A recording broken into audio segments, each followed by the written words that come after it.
आज के दौर में जब हम बहुत बेचैनी से सकारात्मक मूल्यों की तलाश कर रहे हैं, हमारे लिए ये जानना और भी ज़रूरी हो गया है कि हम समझें वो कौन सी स्थितियाँ होती हैं जिनसे सकारात्मक मूल्यों का ह्रास होता है। और ये भी, क्या ये सिर्फ स्थितियाँ होती हैं या एक ये पूरी प्रक्रिया है।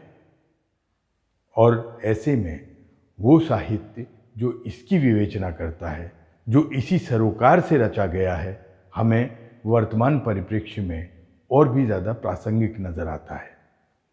आज हिंदी धरोहर में हम एक ऐसी ही रचना प्रस्तुत कर रहे हैं जो नैतिकता बोध के पतन की प्रक्रिया को उद्घाटित करती है।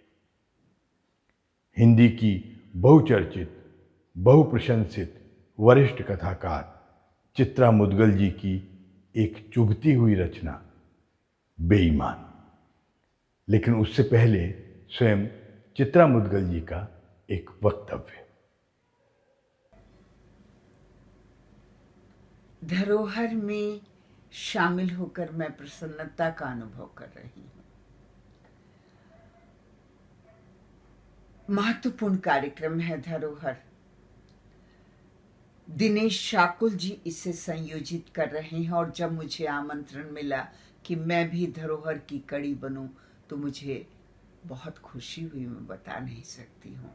दिनेश शाकुल जी की कुछ स्मृतियां हैं मेरे पास में, और मैं यह भी जानती हूँ कि वह रंगमंच की दुनिया, फिल्म की दुनिया, साहित्य की दुनिया का बहुत प्रतिष्ठित नाम है। धरोहर की शुरुआत उन्होंने क्यों की, उस लक्ष्य का भी मैं अनुभव कर रही हूँ, क्योंकि हम जानते हैं कि आज साहित्य से हमारा युवा जगत जो है दूर होता जा रहा है। डिजिटल प्लेटफॉर्म का उपयोग उन्होंने धरोहर के रूप में इसीलिए किया है कि जो हमारी युवा पीढ़ी है वो साहित्य की नींव से परिचित हो सके, अपने भीतर अभिव्यक्ति की अभिरुचि जगा सके। वह उस नींव की द्वारा दी गई कथाओं को पढ़कर, सुनकर और किताबों से नाता जोड़ने के लिए उत्सुक हो सके, समझ सके अपने समाज को, समाज के अंतर्तहों को, समाज के अंतर सत्यों को, समाज के तलछट को रचनाओं के माध्यम से। और धरोहर में जब यशपाल जी आते हैं अपनी रचना के साथ, सर्वेश्वर दयाल सक्सेना आते हैं अपनी कविताओं के साथ, और जब कुंवर नारायण आते हैं अपनी संवेदनशील कविताओं के साथ, तो उन्हें सुनकर नई पीढ़ी चकित होती है और समाज के उस कालखंड के अंतर सत्य से परिचित होती है, द्वंद्वों से परिचित होती है। और इसी तरह हम पाते हैं कि धरोहर में पुरानी पीढ़ी के साथ साथ नई पीढ़ी के वे लोग भी अपनी रचनाओं के साथ शामिल हैं,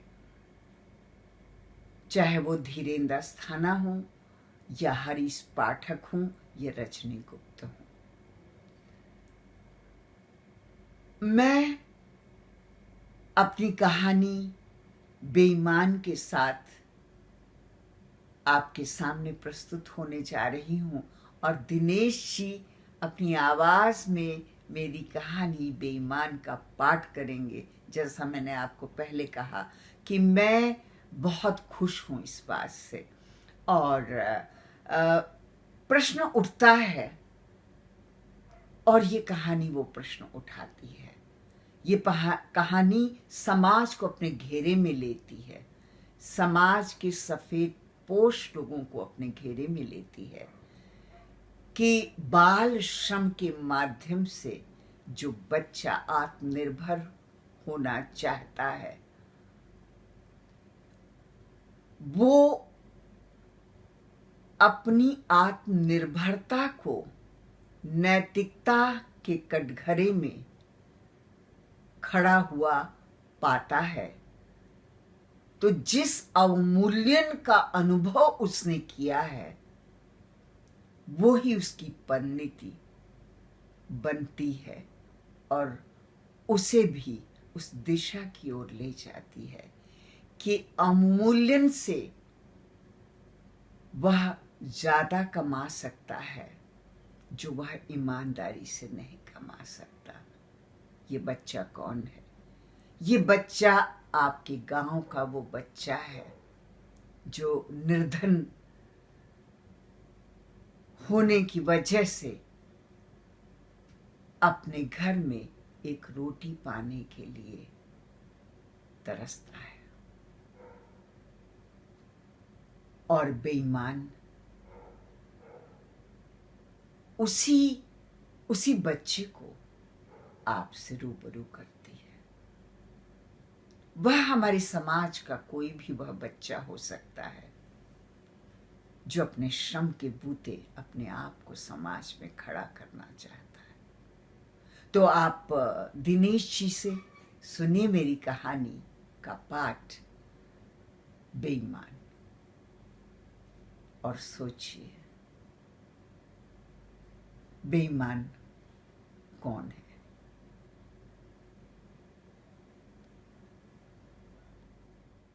दोनों बाहों में पत्रिकाओं का ढेर कोरियाए हुए उसने दाहिने कंधे के दबाव से ठंडी गाड़ी के डिब्बे का दरवाजा आहिस्ते से ठेला और सावधानी पूर्वक तिरछे होकर डिब्बे के भीतर दाखिल हो गया। बैसाख की उमस से पसीजी हुई देह को अचानक महकती शीतलता का झोंका सावनी फुहार सा आह्लादित कर गया। दरवाजे से हटकर उसने एक सीट से पीठ टिकाकर देह ढीली छोड़ दी। डिब्बे में गूंजती सितार की मंद ध्वनि उसके रोम रोम में थिरकने लगी। एकाएक गांव के कनकटा काछी की बंसरी कानों में कूक उठी। दादा रे दादा, ये गाड़ी का डिब्बा है या सुरगलोक? अभी इक्का दुक्का सीटें ही भरी थीं। सवारियां आ रही थीं, बेआवाज बेहरकत। झुक झुक कर आगे बढ़ती हुई उनकी निगाह सीटों की पीठ पर अपनी सीट का नंबर टटोलती और बैठने से पूर्व सीट के ऊपर तनिक उचक कर सामान सहेज बिना किसी से बोले देखे अपने स्थान पर दुबक जाती। अन्य गाड़ियों की अपेक्षा इस ठंडी गाड़ी के यात्री उसे किसी दूसरे लोक के ही मनुष्य प्रतीत होते। शांत, सौम्य, साफ सुथरे। बोलते हैं तो सिर्फ होंठ हिलते हैं, आवाज नहीं निकलती। उसे सबसे अधिक अच्छा लगता है ठंडी गाड़ी में पत्रिकाएं बेचना। सुबह से ही उसे ठंडी गाड़ी की प्रतीक्षा होती है। उछटे चित्त से वो दूसरे गाड़ियों में डिब्बे दर डिब्बे डोलता फिरता है और नाक चढ़ाए मन ही मन घिनाता कुढ़ता रहता है कि सरकार सारी ही गाड़ियों को ठंडी गाड़ी में क्यों नहीं तब्दील कर देती। गाड़ियों के बदलते ही शर्तिया सवारियों के चेहरे बदल जाएंगे। फिर उसे सूखे भुतहे चेहरों के बीच डोल डोल कर पत्रिकाएं बेचने की व्यवस्था से मुक्ति मिल जाएगी। सूखे चेहरे पत्रिकाएं देखते अधिक हैं, खरीदते कम। उन्हें उसकी परेशानी से क्या लेना देना कि उनकी पसंद की पत्रिका ढेर में से खींचते सरियाते उसके जोड़ जोड़ अलग होने को हो आते हैं। चिरकुट गाड़ी, चिरकुट सवारी। लोग तेजी से आने शुरू हो गए हैं, लेकिन अभी डिब्बे में फेरी डालना उसे मुनासिब नहीं लग रहा। अपनी सीट पर इत्मीनान से बैठ जाने के बाद ही लोगों को लंबी यात्रा की उबन का आभास होता है। तभी वे समय काटने के लिए उसकी ओर आकर्षित होते हैं। अभी डोलेगा तो एक आध से कंधा कोहनी टकराएगी और उनकी अंगार हुई भ्रुकुटियों की झिड़की झेलनी होगी। हाथ अभी से चूर हो रहे हैं। पीछे पीछे वाली दोनों सीटें अभी तक खाली हैं। कुछ देर के लिए ही सही वो पत्रिकाओं के ढेर को उन पर टिका सकता है। उसने मुड़कर धीरे से पत्रिकाओं का ढेर अगली सीट पर सरका दिया और अपनी झुंझुना रही कोहनियों को हल्के झटके देकर झुंझुनी उतारने लगा। बस 2-4 मिनट में ही उसे फेरी लगानी होगी। उसकी बाज सी नजरें आने वाली सवारियों के सामान को टोह रही हैं। इक्का दुक्का के पास ही अखबार हैं, एक आध सीटों के पीछे भी रखे हुए दिख रहे हैं, मगर बासी अखबार लंबी यात्रा की उबन नहीं ढो पाते। घंटे खाड़ का रास्ता थोड़ा ही है, रुकती भी तो 6-7 घंटे के बाद ही है। गांव में उसके मदरसे के साथी मनसुखवा ने एक चमत्कारी किस्सा सुनाया था कि उसके बप्पा दिल्ली से आए हैं और खबर लाए हैं कि एक ऐसी अजूबा ठंडी गाड़ी चली है राजधानी, तो क्या नाम है उसका, प्लेटफॉर्म पर भैया जब वो धड़धड़ाती निकलती है ना, लोग बाग खंबा धर लेते हैं, खंबा न धर ले भैया तो तड़ से उड़ के पटरेन पे जा गिरे। फंकाई लगी थी तब मनसुखवा की बात।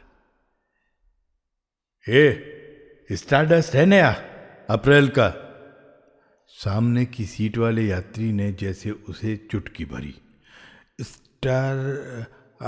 हाँ है ना बाबूजी, है। वो उमंग से भरा सीट पर रखी पत्रिकाओं के ढेर पर झुका ही था कि तभी पीठ पीछे एक मुलायम दृढ़ स्त्री स्वर ने यही है 71-72 कहकर उसे आगाह कर दिया कि उन सीटों की सवारियां आ चुकी हैं और उसे तत्काल पत्रिकाओं के ढेर को अपनी गोद में उठा लेना चाहिए। उसने उन्हीं बाबूजी के कुर्सी के हत्थे से घुटना उचकाकर अड़ाया और कोहनी के बोझ को घुटने पर टिकाकर स्टारडस्ट की प्रति ढेरी में खोजने लगा। अभ्यस्त हाथों को प्रति खोजने में समय नहीं लगा। अंग्रेजी बट पुट से ज्यादा उसे नहीं आती थी। पत्रिकाओं पर छपी तस्वीरें ही उसके लिए लिपि हैं। राजीव गांधी की तस्वीर वाली है नई इंडिया टुडे, किमी काटकर और शत्रुघ्न सिन्हा की गलबहियां डाले वाली है फिल्मी कलियां, बिकनी पहने डिंपल की तस्वीर वाली है स्टारडस्ट। मिल गई ससुरी, ये रही स्टारडस्ट। लीजिए बाबूजी। उसने किला फतेह वाली विजयी मुस्कान के साथ पत्रिका उनकी ओर बढ़ाई। घुटने से गट्ठर को वापस बाईं कोहनी में सरकाते हुए उसने तौलती दृष्टि से देखा। बाबूजी की आंखें मुख पृष्ठ पर तिरछी तनी खड़ी डिंपल कपाड़िया के गदराए हुए उरोजों पर अटक गई हैं। बिकेगी, पक्की बिकेगी। बाबूजी को ही क्या, उसे भी अच्छे लग रहे हैं। अम्मा के दूध ऐसे भरे भरे क्यों नहीं थे। पार्टी बस्ता लेकर मदरसे में बैठने लायक हो गया तब तक उसकी दूध पीने की लत नहीं छूटी थी। भरी दोपहरी में खटोले पर पड़ी ऊँग रही अम्मा के ऊँघे खींचे पोलके में से दाएं बाएं लटकी पड़ी उनकी सूखी छातियों को चुकरने से बाज नहीं आता। कल्लाहट से सिसिया कर अम्मा बगल में धरा बेना उठाकर हुमक देती उसकी पेट पर। नास कटोनू, खा डरिए का हम का, हटो। बाबू भाई से विनती करेगा कि एक स्टारडस्ट उसे भी चाहिए, एक प्रति बचा लें, चाहे तो दाम उसके हिसाब से काट लें। 50 का छुट्टा है। नहीं बाबूजी। उसका चेहरा दयनीय हो आया। ठीक है, कुछ और बेच बाच लो तो आकर पैसे ले जाओ मुझसे। ठीक है बाबूजी।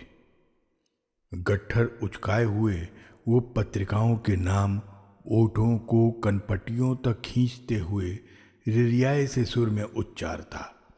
सीट पकड़ने को आतुर यात्रियों के लिए आड़े तिरछे सिमट कर निकलने की जगह बनाता। डिब्बे में तत्परता से फेरी लेने लगता। अगले डिब्बों में भी तो फेरी लेनी है उसे। 2 से अधिक डिब्बे एक साथ निपटाना उसके बूते का नहीं। एक तो उसकी 4 फुटी कृश काया, ऊपर से 10 किलो के लगभग पत्रिकाओं का बोझ लादे हुए उसके सुन्न पड़ते बाजू फेरी पूरी होते न होते कंधों से अलग होने लगते। सुतली से बंधी खाकी मैली निक्कर 4 कदम चलते ही कमर पर टिकने से आंखें दिखाने लगती। कई दिनों से सोच रहा है और बचत की पूरी कोशिश कर रहा है कि बाबू भाई के पास कुछ रुपए जमा हो जाएं तो सबसे पहले वो अपने लिए नई निक्कर खरीदेगा, बक्कल वाली निक्कर। फिर चाहे जितना भारी बोझ हो रंग बिरंगी पत्रिकाओं का, मजाल निक्कर कमर से खिसक ले। बोहनी अच्छी की टिम्पल कपाड़िया ने मोटापा कैसे कम करें विषय पर केंद्रित गृह शोभा की 7-8 प्रतियां धनाधन बिक गईं दोनों डिब्बों में। अगरबत्ती से सुगंधित मुटकियों ने संकोच छोड़कर खरीदा। पुरुष सवारियां अलबत्ता उसे अच्छी नहीं लगती।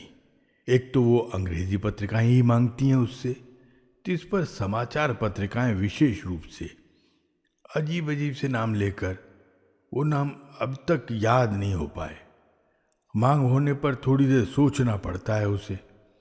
ये भी देना, वो भी देना सुनते ढेर में से पत्रिकाएं रखते निकालते हाथों पर चींटियां रेंगने लगती। ठंडी गाड़ी में होने के बावजूद देह पसीने से तर हो उठी। निक्कर का खीसा रेजगारी के वजन से पींगे ले रहा है। बाबू भाई खुश हो जाएंगे आज की बम्पर बिक्री से। टिकट बाबू को दरवाजा ठेल भीतर दाखिल होता देख मन अचानक धुकपुका उठा। अभी तो दूसरे डिब्बे में कई एक सवारियों से कीमत वसूलनी है उसे। टिकट बाबू के डिब्बे में दाखिल होने का अर्थ है कि गाड़ी छूटने में अब अधिक देर नहीं। ठंडी गाड़ी का विचित्र रिवाज है, गाड़ी छूटने के 5 मिनट पहले गाड़ी का दरवाजा बंद कर दिया जाता है। बस इसी से भगदड़ मचती है। देरी से पहुंचने वाली सवारियों को भीतर दाखिल होने की उतावली हो रही होती है, विदा करने आए भीतर वालों को बाहर निकलने की।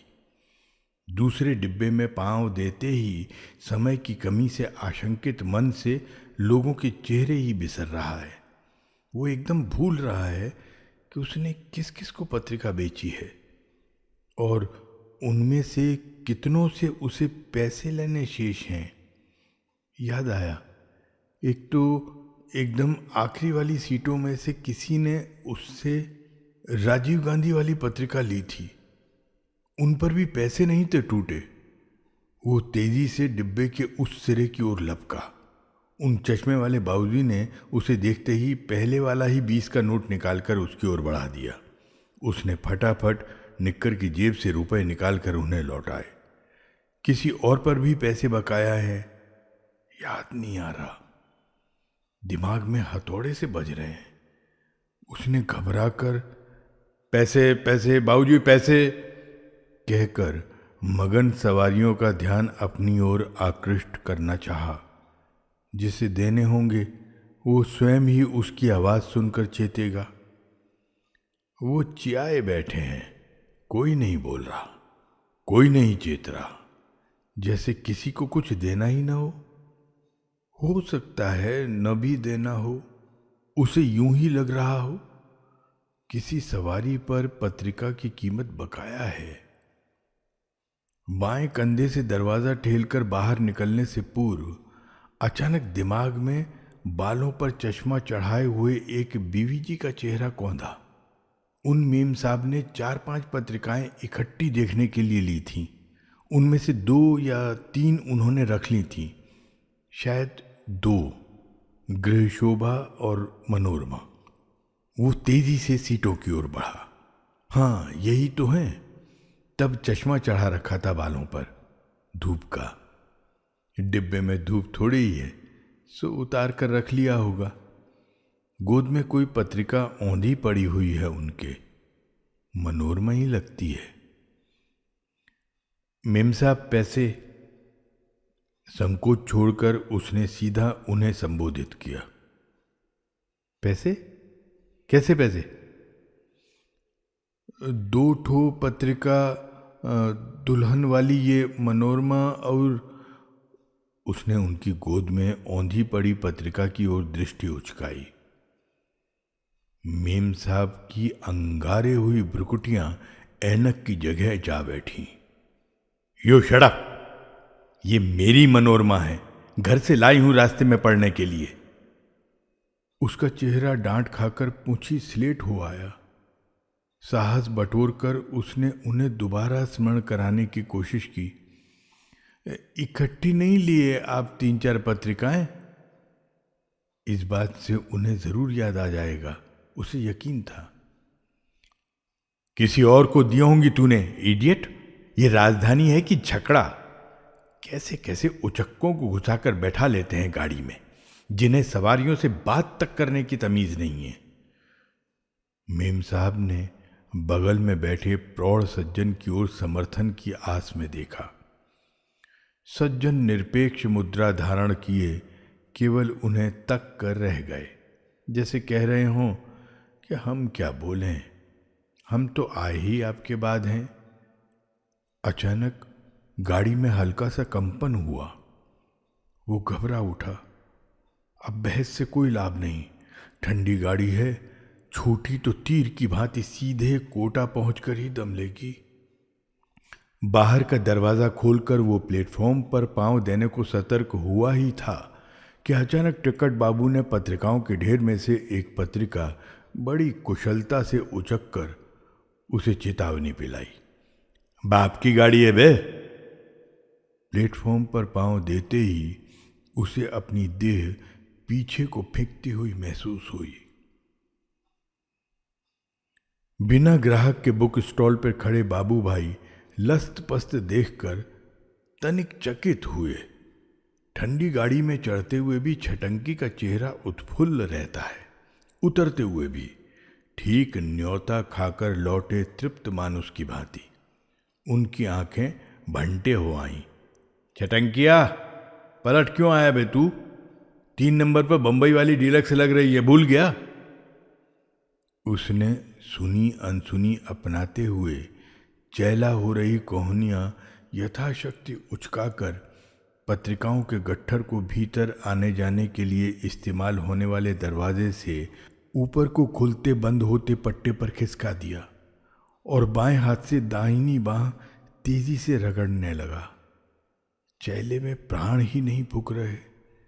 कितनी बार विनती की है बाबू भाई से, एक मुश्त पत्रिकाएं न लादा करें उस पर, लेकिन बाबू भाई चिकने घड़े से झिड़क देते। भरा पूरा माल न दिखे तो ग्राहक ललचेगा। अबे खाली कटोरा देखकर दानी के हाथ भी सुस्त पड़ जाते हैं।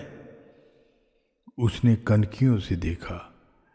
विदा करने आई हुई भीड़ जेब कटी हताशा में डूबी मंथर गति से पलट रही है। एक चाय पियाऊं? उसका चेहरा कटोरा हो आया। चुप, दिमाग खराब हुआ है तेरा? डंडे के टाइम सनक रहा है। ला हिसाब दे, कितनी कॉपी ले गया था कुल? और पहुंच 3 नंबर पर।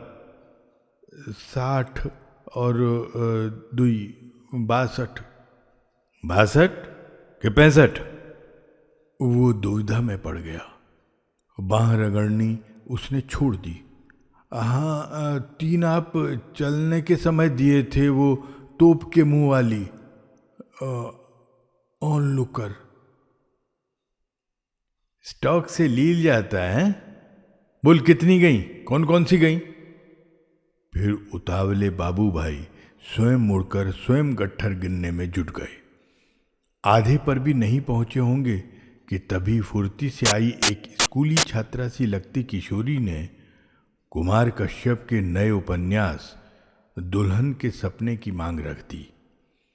बाबू भाई के माथे की सलवटें अंतर्धान हो गईं।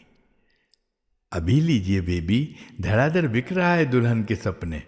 बस ये आखिरी कापी बची है आपके लिए। उन्होंने खीसें बगारते हुए साफ झूठ बोला और दुल्हन के सपने नीचे रखे ढेर में से तत्परता से निकालकर किशोरी की ओर बढ़ा दी। लड़की नियमित खरीदार थी। मुट्ठी में दबाए ₹12 करीने से लगी पत्रिकाओं में से एक के मुखपृष्ठ पर छोड़कर वो तेजी से उपन्यास लेकर मुड़ ली। प्लेटफॉर्म पर गाड़ी की प्रतीक्षा कर रहे किसी परिवार से आंख बचाकर आई हुई लगती है। बाबू भाई ने उसका इतिहास अनुमान लगाया। बुक स्टॉल पर सुबह 8 बजे से रात के 10-11 बजे तक खड़े खड़े बाबू भाई की गिद्ध दृष्टि यात्रियों की जेब से लेकर उनकी औकात तक तोल लेने में माहिर हो चुकी है। पत्रिकाओं के गट्ठर की ओर वो मुड़े तो उन्होंने छटंकी को पत्रिकाएं गिनते हुए पाया। पंजों पर उचका हुआ वो पत्रिकाओं के शीर्ष पर पहुंचने की यथासंभव कोशिश कर रहा था, किंतु उस ऊंचाई तक उसे पहुंचाने में पंजे असमर्थ सिद्ध हो रहे थे। गिनती भी गड़बड़ा रही थी। बाबू भाई ने उसे परे झटका और उंगलियां थूक से गीली कर नोटों की गड्डी गिनने की तर्ज पर पत्रिकाएं सर्र सर्र गिनने लगे। गिनना खत्म होते ही हुंकारी सी भरी उन्होंने। 48 हैं बची, मतलब कुल सुबह बिकी बस 17। तू तो बड़ा लपक्कर ठंडी गाड़ी में घुसता है, बातें बघारता हुआ। पढ़ी लिखी सवारियां होती हैं इस गाड़ी में और पढ़े लिखे बाबू ही टेंटें ढीली करते हैं। घंटे भर सत्यानाश करके कुल 17 बेची तूने। ला पैसे निकाल। भुच्ची जैसा खड़ा क्या तक रहा है? 3 नंबर वाली गाड़ी की फिक्र है तुझे? बाबू भाई उसके अकबकाएपन पर क्रुद्ध होकर तर्राए। वो निक्कर के खीसे से रुपए और रेजगारी निकालकर अखबारों पर रखने लगा। बाबू भाई ने हिसाब किताब करने के लिए पेंसिल और पैड निकाल लिया। इंडिया टुडे कितनी? सवाल सुनकर उसकी धड़कनें तेज हो गईं, कनपटियां गरमाने लगीं। हिम्मत नहीं हो रही बताने की उतरते उतरते टिकट बाबू ने कैसी फुर्ती से गट्ठर के ऊपर रखी राजीव गांधी वाली पत्रिका धांप ली थी। बोलना तो पड़ेगा ही, हिसाब देना है। 3 में से एक। उसने बोलने का साहस जुटाया, लेकिन बात मुंह में घुमड़ कर रह गई।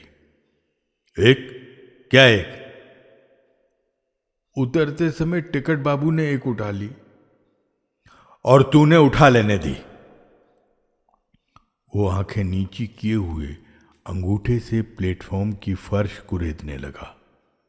पता नहीं क्या होगा अब। 3-4 दफे वो पिट चुका है इसी खातिर, मगर वो क्या करे? अबे चिरोरी नहीं की, मैं मालिक नहीं नौकर हूं, कहां से डांड भरूंगा?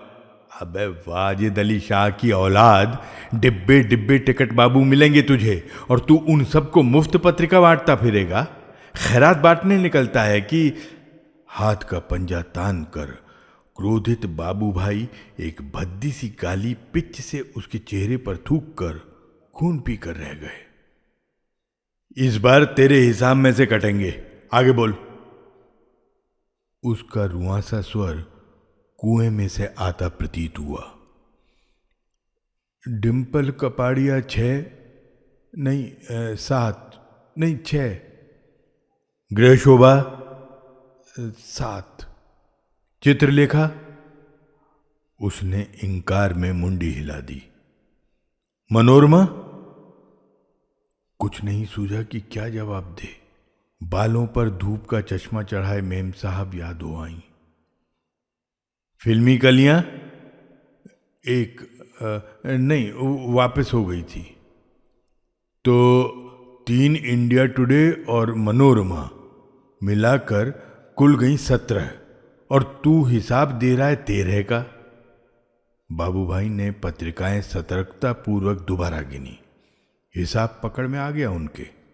कितनी कौन सी दी थी इसे ध्यान न रखें तो समझ लो सब बंटा ढार। ये पिद्दी सा छटंकी भी उन्हें चूना लगाने से न चूके। हिसाब लगा लिया उन्होंने। कुल हुए 157। कितने हैं तेरे पास? कारोबार चलाना कोई हंसी ठट्टा है? उसका स्वर कांपा। 140 और 3।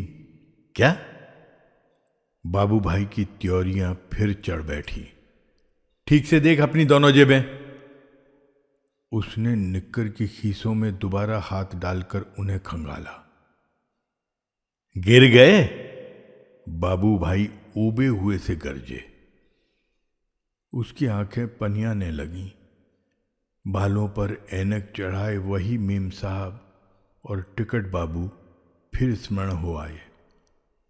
इंडिया टुडे और मनोरमा का दाम 14। बाबू भाई हिसाब जोड़ने लगे। फिर उसकी ओर मुड़े। आज उसका पत्ता साफ। अब की नहीं माफ करेंगे उसे बाबू भाई। पिछले तेरे 32 रुपए हैं हिसाब में। नुकसान 14 काट के बचे 18। आज की बिक्री 15। 15 के तेरे कमीशन हुए 3 रुपए, तो हुए 21। ले पकड़ अपने 21 और दफा हो जा सामने से। सदाव्रत खोल रखा है मैंने, हैं? भिकमंगों पर दया करके ऐसी ही लात मिलेगी। एक के पीछे रुपया 1.5 रुपया मुश्किल से कमीशन मिलता है। 20 पैसे तुझे दूं कॉपी पीछे, क्या कमाऊंगा? उसके आंसू टप टप बहने लगे। तू भोला नहीं है, छटा है नंबरी। चाट चूट आया होगा रुपए। एक आध बार तेरे टेसुओं पर पसीज क्या गया कि तू चराने लगा जब तब। वो हिचकी भी गिड़गिड़ाया। एक आध वसूली रह गई। गाड़ी छूटने को थी। छुट्टे नहीं होते पास तो छोड़ने पड़ते हैं पैसे उन पर। कुछ छुट्टे संग हों तो फिर ऐसी भूल नहीं होगी आगे। ऐसी भूल नहीं होगी आगे। क्या विश्वास तेरा कि तू पत्रिकाओं और पैसे समेत चंपत न हो जाए किसी दिन? हैं? मेरे ही मुंह पर हाथ फेर रहा है छटाक भर का तू। भूल गया 3 दिन का उपासा पड़ा सूख रहा था यहीं प्लेटफॉर्म पर। पेट में अन्न पड़ते ही नियत गिरगिट हो गई ना। भाग, नहीं तो गिनकर 50 दूंगा। पट्टे के नीचे से घुसकर उसने पांव पकड़ लिए बाबू भाई के। एक मौका और दो, एक। बाबू भाई की टांगें जैसे अंगार छू गईं। निर्ममता से उसे परे धकेल कर वो आपा छोड़कर इतनी जोर से चीखे कि सामने से गुजर रहे फलों की रेहड़ी वाले गुप्ता जी रुककर उनकी ओर कौतूहल से देखने लगे। उसने फुर्ती से उठकर पुनः बाबू भाई के पांव धर लिए। इतने बड़े भरे पूरे प्लेटफॉर्म पर बाबू भाई ने ही पसीज कर उसे पहला चाय का प्याला पिलाया था। अपने बुक स्टॉल के नीचे सो रहने की अनुमति दी थी। पुलिस वालों को समझा दिया था कि वो उसे दिक्कत न करें। उनका परिचित है, उन्हीं के पास घर से भागकर आया है। भैया, मोर भैया, एक मौका और दे दो। अब की जो गलती हुई न क्षमा करना। वो उनके पांव छोड़ने को राजी नहीं हुआ। जाएगा भी कहाँ? न गांव में ठौर ठिकाना, न कहीं और। अम्मा की आंखें मूंदते ही मामी आमी शकरपुर लिवा ले गई थी। मगर पूरा दिन ढोर डांगर की सानी पानी करने के बाद भी भरपेट पनेथी नहीं जो आती थी उसके लिए। बाबू भाई के भन्नाए दिमाग में नफे नुकसान की कांटेबाजी चलने लगी। नुकसान में फिर भी कौन है वे? उन्हें क्या? उनको उनका कमीशन मिलता रहे, पत्रिका बिक कर मिले या लौंडे के हिसाब से काट कर मिले, बात एक ही है। फिर 20-25 रुपए रोज से नीचे दिहाड़ी करने को मिलता भी तो नहीं कोई। 20 पैसे कमीशन पर छोकरे राजी कहाँ होते हैं काम के लिए। उठ! उन्होंने चटंकी को अपना पांव छोड़ने का संकेत किया और बगल में धरी पत्रिकाओं के ढेर में 7 गृह शोभा, 4 इंडिया टुडे, 6 स्टारडस्ट और 1 मनोरमा मिलाते हुए गट्ठर उसकी ओर दोबारा सरका दिया। अबे घोंगे सा क्या ताक रहा है? देख नहीं रहा 5 बजने को हैं। लपक 3 नंबर पर। बंबई जाने वाली डीलक्स छूट ना जाए कहीं। दौड़ सरपट। उसने कृतज्ञ दृष्टि से बाबू भाई की ओर देखा और फिर फुर्ती से पत्रिकाओं का गट्ठर गोद में कोरियाकर प्लेटफॉर्म से कूदकर लाइनें क्रॉस करके 3 नंबर प्लेटफॉर्म पर चढ़ने लगा। कितनी ठसम ठस है प्लेटफॉर्म पर, तकिया के मेले जैसी। पल भर की भी असावधानी का मतलब होगा पत्रिकाएं भर भरा कर सवारियों के तलुओं के नीचे। पत्रिकाओं के गट्ठर को उसने नवजात शिशु की भांति सीने से चिपका लिया। अब ठीक है, उसे चाहे जो हो जाए, पत्रिकाओं को कुछ नहीं होना चाहिए, नहीं तो उसकी नई बक्कल वाली निक्कर फिर हिसाब में कट जाएगी। ये तो पक्का है, किसी सवारी के पास छुट्टा नहीं हुआ तो वो उसे पत्रिका नहीं बेचेगा। देखने को भी देगा तो डटकर सामने खड़ा रहेगा। पढ़े लिखे लोग ऐसे होते हैं। अम्मा उसे ऐसा ही पढ़ा लिखा कर बनाने का सपना देख रही थी। गाड़ी छूटने को है, बिक्री होने से रही। डिब्बे में धंसना संभव नहीं। पाखाने तक सामान का अंबार लगाए बैठी हुई हैं सवारियां। बाहर से खिड़की खिड़की घूमना ही उचित होगा। ए लड़के, फिल्मी कलियां है? किसी सवारी ने उसे आवाज लगाई। उस खिड़की पर से बाबूजी झांक रहे हैं उसे पुकारते हुए। वो फुर्ती से लपका। है न बाबूजी? किलक कर उसने पत्रिकाओं का गट्ठर गाड़ी की दीवार से सटाया और फिल्मी कलियां तत्परता से ढेर में से खींचकर खिड़की के सीखचों से अंदर बढ़ा दी। कितने? सरसरी तौर पर पत्रिका का जायजा लेते हुए बाबूजी ने पूछा। बस 7 रुपए बाबूजी। छुट्टे नहीं है, 50 का नोट है। हो तो होते तो देता नहीं। सहसा उसके दिमाग में कुछ कौंधा। उसने लपक कर बाबूजी के हाथ से 50 का नोट ले लिया। अभी दुकान से छुट्टा लेकर आया बाबूजी, बस 3 डिब्बे छोड़कर है बुक स्टॉल, यूं गया यूं आया। गट्ठड़ लिए उसके मुड़ते ही गाड़ी ने अचानक रेंगना शुरू कर दिया। बाबूजी सीखचों से चेहरा सटाए घबराए स्वर में चिल्लाए, जल्दी ला भैया। उसका दिल उसकी उभरी पसलियों को तोड़कर उछलकर बाहर आ जाने को है। आगे बढ़ते डिब्बों के संग हाथ हिलाती बढ़ रही भावुक भीड़ को चीरते हुए वो पीछे को बढ़ने लगा। रिजर्वेशन के चार्ट बोर्ड के निकट पहुंचकर वो चार्ट बोर्ड के पीछे दुबक गया। वहां खड़े होकर वो स्पष्ट देख रहा है कि फिल्मी कलियां वाले यात्री बाबूजी घबराए हुए से दरवाजे पर आ गए हैं और लटके हुए से पीछे छूट रही भीड़ में उसे उचक उचक कर खोज रहे हैं। गाड़ी प्लेटफॉर्म का आखिरी सिरा छोड़ रही है। उसके मन में हिसाब किताब चल रहा है। 50 में से बाबू भाई को 7 देकर बचे 43। 43 में से ठंडी गाड़ी वाले नुकसान हुए 14 कट गए तो बचे 29। वो तेजी से पलटकर प्लेटफॉर्म की सीढ़ियां चढ़ने लगा। पता नहीं क्यों पत्रिकाओं का गट्ठर एकाएक बक्कल वाली निकर में बदल गया। कहानी समाप्त।